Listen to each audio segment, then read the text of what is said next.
toddobaadkan waxaa la filayaa inuu bilowdo baaritaano lagu sameynayo shilkii diyaaradeed ee toddobaadkii hore ka dhacay magaalada Bardaale ee gobolka Bay oo lagu soo riday diyaarad ay lahayd shirkadda African Express. Haatan xog cusub ayaa waxay tahay mid soo baxayso. Haddaba sidee ayaa ay wax u dhaceen amaba baaritaanada waqtigan ay u socdaan? Haaruun Macruuf ayaa warbixintan inuu diyaariyay. hay-adda duulimaadka rayidka ee Soomaaliya ayaa 4 bishan ogolaansho hal maalina siisay diyaaradda nooceedu ahaa E120 oo ku diiwaan gashanayd magaca shirkadda African Express oo daawo iyo qalab kale u siday magaalada Bardaale. diyaaradda ayaa khadka ay maraysay ahaa Muqdisho, Baydhaba, Bardaale, Muqdisho. saraakiisha Soomaalidu waxay ii sheegeen in diyaaraddu markii ay u soo dhawaatay degitaanka ay aragtay baabuur kuwa militariga ah oo uu saaran yahay qoriga Zuuga oo ay leeyihiin ciidamada Itoobiya. baabuurkaasi oo ku sugan dhabbihii ay diyaaraddu ku degi lahayd. kadibna waxay goobjoogayaashu sheegeen in duuliyuhu uu kor u qaado diyaaradda si uusan ugu dhicin baabuurkaasi si uu isugu dayo inuu mar kale degitaan sameeyo. hase yeeshee ilbiriqsiye kadib waxaa dhacday rasaas. taasi oo ka dhacaysay baabuurkii ku sugnaa dhabaha diyaaradda oo ka dhacayay qoriga Zuuga. rasaastaasi oo soo riday diyaaradda sida ay sheegeen goobjoogayaashu. Weydow Cali Xasan waa gudoomiyaha guddiga arrimaha bulshada ee degmada Bardaale. horeyna waxa uu gudoomiye uga soo ahaa degmadaasi. waxa uu maalintaasi ku sugnaa garoonka waxaana uu arkay sida ay wax u dhaceen. diyaaradda meeshii ay ku degi lahayd iyo waxaa la diyaaradtiinaka oo bantakuri saaran waxaa istiri diyaaradan baabuurkana may ku dhacdama airboortka markay soo cagaiyo horta ayay kor u kacday kaidii ay kor u kacday diyaaraddiiba meeshii yaala baa lala eegtay marka 5 xabadood ayaa lagu riday xabad waa lala xabadii garab martay 4 xabad way ku dhaceen. markay dhacday kadib ciidamada Itoobiya diyaaradda miyay tageen oo rasaas kale miyay fureen?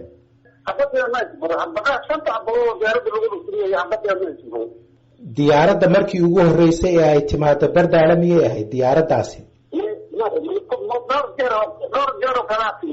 waxay sheegeen saraakiisha Soomaalidu in ciidamada Itoobiya ay meel dhow ka arkeen diyaaradda. garoonka ayaa magaalada kaga yaala dhinaca galbeed waxaana diyaaraddu ay ka timid dhinaca waqooyi markii ay isku dayeysay inay degto. ila kale waxay VOA u sheegeen in duuliyuhu uu dhiciseeyay isku daygii hore ee degitaanka garoonka kadib markii uu dhabaha soo galay dameer. kadib markii uu isku dayay inuu diyaaradda kor u qaadana uu ku dhowaaday baabuurka ay lahaayeen militariga Itoobiya.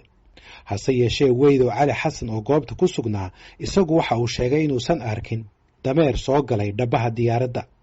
wax dameera meesha wax dameera meesha waxaa ku jiray ciidamo Ethiopian oo rag badan baa joogay meelna baabuurtooda ay dhigteen meelna ayagii baa joogay dameer meel soo gali kara ma intaan.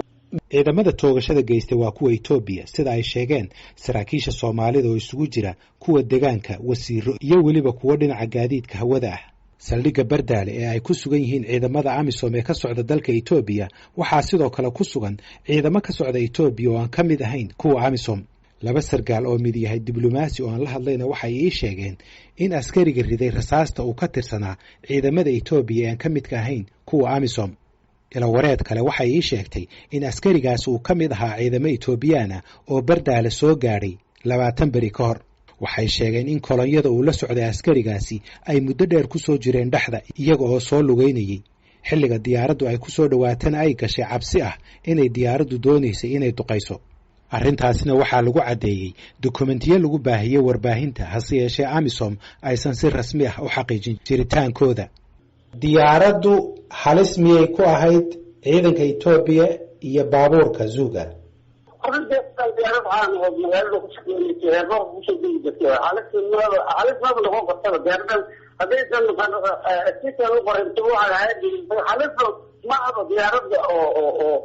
oo shacab diyaarad la yaqaano oo baabuur uu ku soo degi jiray oo haddana ku soo degtay inta soo degaysana la ogaaday heer markii soo degaysana gudaayeen loo sheegay inta aan la hadin kara laakiin maamulku waa loo sheegay waa ogaayeen diyaaradan dadka hadda ka soo qaaday dadka ka soo degtay dadka ka soo qaaday dadka ku soo socdo waa la ogaa. haddii haddaba baaritaanka la samaynayo uu xaqiijiyo in askarigaasi aanu ka tirsanayn ciidamada AMISOM waxaa taasi ka iman kara su'aalo dhinaca sharciga ah. inkastoo ciidamada Itoobiya ee AMISOM ka mid ka ahayni ay Soomaaliya joogeen muddo sanado ah iyagoo ku doodaya inay ku joogaan heshiis laba geesood ah oo ay wada gaareen dowladaha Itoobiya iyo Soomaaliya. Inay ku joogaan heshiis labada dowladood ah waxaa sidoo kale sheegay saraakiil Soomaali ah. Ciidamada Itoobiya ee aan ka tirsanayn AMISOM ayaa ilawareedyo lagu kalsoon yahay ay sheegeen inay 75% ka yihiin ciidamada Itoobiya ee ku sugan Soomaaliya.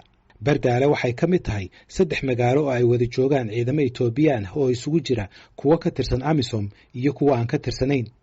Labada magaalo ee kale waa Buurhakaba iyo Baardheere. qodob kale oo baaritaanku uu eegayo ayaa ah in ciidamada Itoobiya ee Bardaale jooga ay ogaayeen inay diyaaraddu imanayso iyo in kale.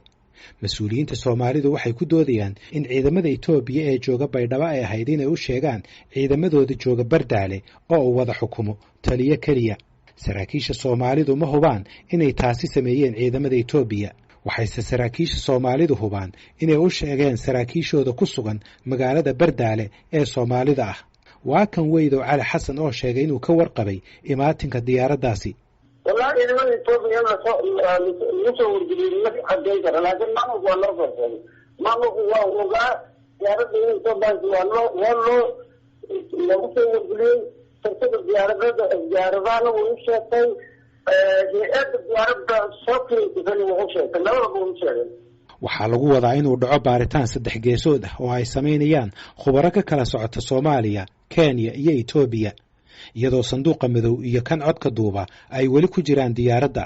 Wasiirka gaadiidka ee duulista hawada Maxamed Cabdullaahi Salaad Omar ayaa dhawaan iiga warramay baaritaankaasi. wax alla wixii meesha looga baahnaa evidence ahaa meesha ayuu yaalaa. annagana reportigeena waan soo diyaarinay, eyewitnesski waa lasoo arkay. marka insha Allah tacaala waxaan sugaynaa hadda in labada wadan ee Kenya iyo Itoobiya iyagana nagu soo biiraan aan sameyno baaritaan daahfuran si aan familieskii iyo dowladihii dadkii dhintay Allah u naxariistay iyo diyaaradii burburtay intaba aan ula wadaagno wixii dhacay, shilkii dhacay iyo sida uu u dhacay iyo sida looga hortagi karo shilal sidan oo kale ah in ay dhacaan. Hogaamiyaasha Soomaaliya, Itoobiya iyo Kenya ayaa la sheegay inuu xiriir dhex maray, isla markaana ay ka wada hadleen dhacdadaasi iyo baaritaanka lagu sameynayo, iyagoo sidoo kale iskaga tacsiyeeyay dadkii ku dhintay shilkaasi.